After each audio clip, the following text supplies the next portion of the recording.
I liked to study so that I could have a wide mind. There was nothing I didn't like to study. I had a dream to finish school and go to college, graduate, and work as an accountant. This is Imani, 22 years old, who live in Tanzania, near Lake Victoria. She never made her dream a reality, as at some point she dropped from school. She talked to Human Rights Watch.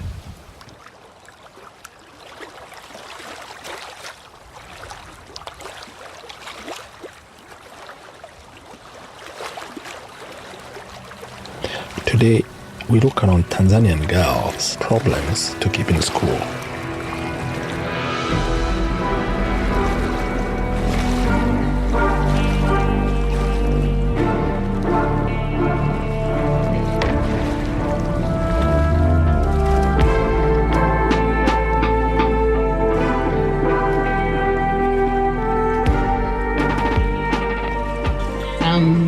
Gertrude Ntulu.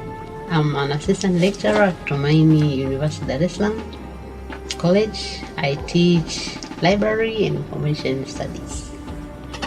My name is Wenda Nyato, a student from Tumaini University, Dar es Salaam. I'm studying Bachelor in Library and Information Studies. And I am Nancy Mache. I'm assistant lecturer at Tumaini University, Dar es Salaam College from Faculty of Arts and Social Sciences in Department of Library and Information Studies. I teach all courses in economics, marketing, business, and information. My name is Agnes Maturanya. I'm pursuing Bachelor of Library and Information Science. I'm in the third year.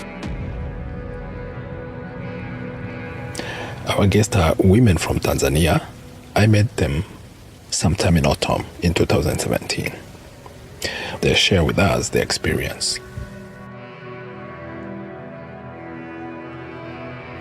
My name is Thierry Francis Mbabane, your host.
Like millions of adolescents in Tanzania, Imani from Mwanza, a region in northern-western Tanzania bordering Lake Victoria, wanted to study as much as she could so that she could graduate, find a job, and support herself and her family.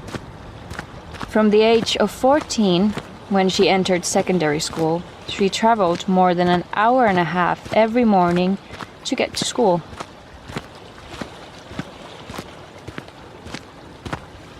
I was very tired by the time I got to school. I started arriving late all the time. When I would arrive late, I would be punished. Imani's plans changed when she was only 16 years old.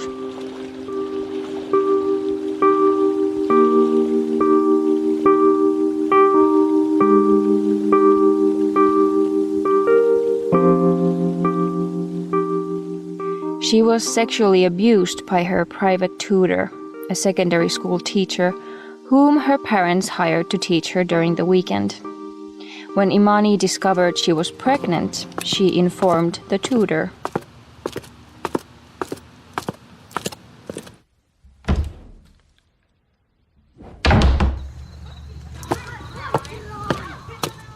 he disappeared.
In many reports, they also say that, especially in Africa, in sub-Saharan, we have a lot of girls who drop from the school because of so many reasons. Yeah. And one of them is pregnancy. And then Tanzania comes again in those reports as one of the countries where early marriage is happening. Yes. You don't feel that pressure, you as young students?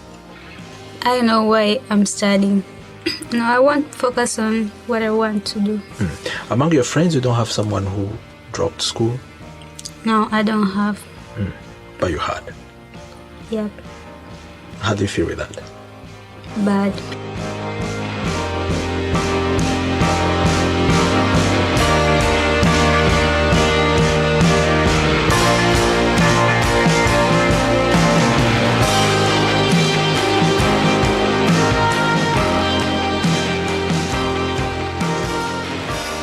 You know, in this matter, first of all, we have to look at the background of the family. Because there are these families, small girls are being married, who after standard 7 or form 4, already married. I can say that most of parents are guiding their children on what to do and to move forward, I think. So for me, I'm thanks God that my family are supporting me and day and night trying to show me, Agnes, you have to do this because this life is it's not easier than you think, so you have to struggle. Please focus on things you think is productive and profitable to your life rather than focusing on things which are not good to you, and later you will be regretting the time you were given. So I'm grateful and I'm thankful. So in that sense, it's not your family, they look at it as if it can also be a problem of the child, the girl. Yes. So meaning that there are so many other girls who are dropping from school, not because of the family they're coming from, but also because of their behaviors and their way of thinking. And the body groups they are following when they reach to the schools. The dynamic of the people they hang out with. Yes. Yep.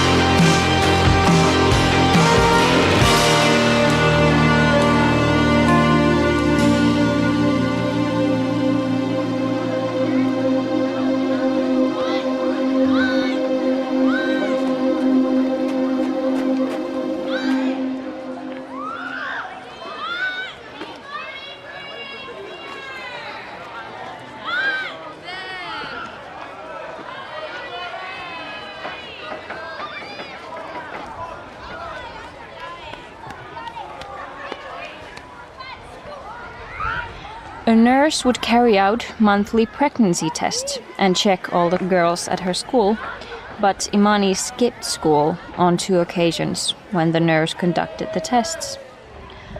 On the 3rd month of her pregnancy, school officials found out she was pregnant. My dream was shattered then, she told Human Rights Watch. I was expelled from school. I was expelled from home too. Like many adolescent girls in Tanzania, Imani tried many ways to get back into education. Once she had her baby, who at the time she spoke to Human Rights Watch was 3 years old. I tried. I went to every program. I went to do the national examination. I paid the examination fee to the teachers, and teachers left with the money. So I didn't do my exam. This was in 2015. When Human Rights Watch interviewed her in January 2016, Imani had just started a computer literacy program set up by a small non-governmental organization in Mwanza to ensure more young women like her can find a way back into education.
Teachers, educators, this is an issue. How do you approach this kind of an issue in your university? Yes. Actually, we do have, and also it's a mandatory from Tanzania TCU, Tanzania Commission on Universities, that every university should have the academic advisors, where we normally, every instructor or every lecturer has some numbers of students where they do counseling, not only academic matters, but also individual. It's like counseling, social matters, life matters, relationships, and so forth. So at that situation, students become open to the academic advisor and become friendly. You know, students cannot express themselves if there is barrier or a gap between him or her and her lecturer. Yeah. So normally we use that party to do counseling to students, advise them in a good manner, and become good in behavior and life and academic as well.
Apart from having academic advisors or student advisors, we have the dean of student. Yeah. The dean of student is in charge of all student issues, social issues, and we have a counseling unit. Whenever students, as soon as they join the university, they are exposed to academic life, university life. Because we know most of the students, and when they join university, they are kind of independent maybe. They have a lot of autonomy. So we need to guide them. We need to tell them about the ABCs of university life. They need to know that they'll be exposed to different groups of people, different students with different behavior. So they need to know what they are supposed to do. Apart from that, every individual lecturer or every individual teacher, apart from teaching them, we also give them parental guide in a very, very friendly manner.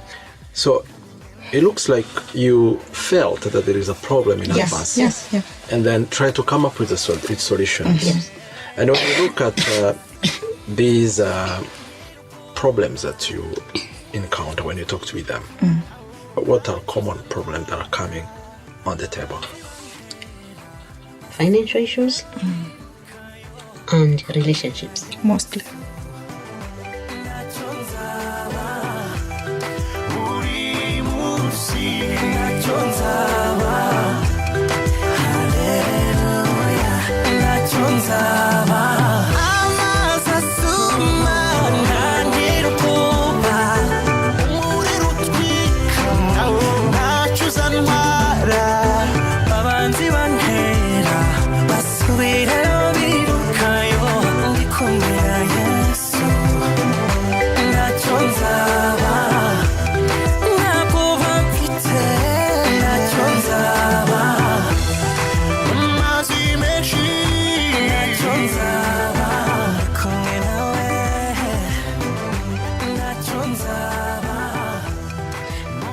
Some few years back, we had one student.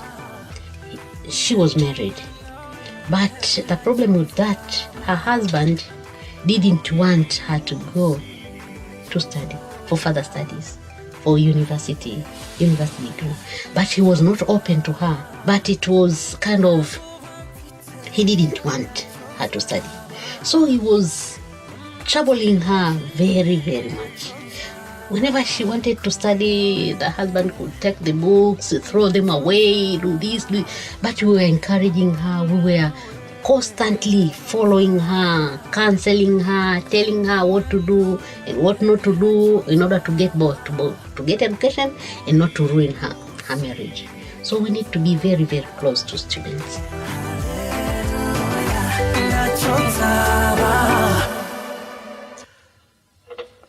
Again, students. You hear that? Yeah. You never had any experience like that? You don't have to tell. But at least you can tell that you know your friends. You know, when you're talking, you can see where the conversation can lead. Do you think these problems you're talking about are common in your generation? Yeah. There are a lot of students facing these relationship problems. Yeah. Can you give an example? The teacher will close. But you don't have to name anyone. But you Okay. I remember when I was in Moshi University, Cooperative University, there is a student there. She don't attend classes. At the end, we came to find out that he was bad relationship with her boyfriend. But we gave her advice, and the coming days she changed. Okay. She changed the boyfriend? Yeah, Or she changed herself? they broke up. Okay. Yep. Do you have any? Yeah, and I think it was bad When I was in diploma level, there was this certain girl she not come from Dar es Salaam, but she come in from other region, and she come Dar es Salaam for studies. And after sometimes we start noticing some things not going well, and as girls we ask, hey, what is going on? And the answer was, well, out, I'm okay. But you are okay, you are not attending studies, and you are not in the hostel. Where are you going every day, and what are you doing? The answer was, this is town, so I have many other things to do. But end of the day, we were in the classroom, and we felt some people making noise. What is going on? After sometimes people are starting talking, there is a certain girl jump from the fifth floor. We ask, she jump. Is someone push her or what? No, she jump herself with a letter in her hand.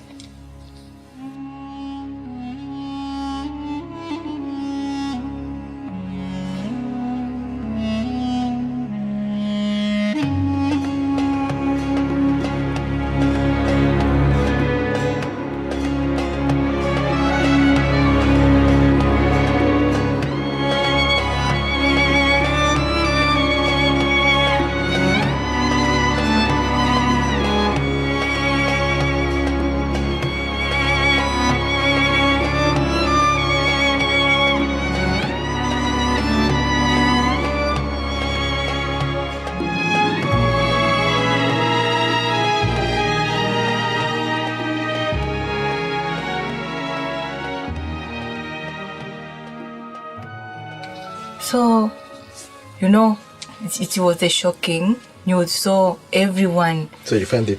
She was the same girl, the same friends of yes, which we were living with, and she was having a letter on her hand that someone I was expecting his child, but I already find out that she's married. So what am I going to say to my parents? And I'm pregnant also. I think I needed to end all this to avoid the problems, because my parents are living in rural areas and they are finding difficult to find me my field. I failed them, so it is better I end up my life. So to me it was a shocking and bad experience, because I said, someone can come up with idea of ending her life because of relationship. So it was bad experience. Really bad.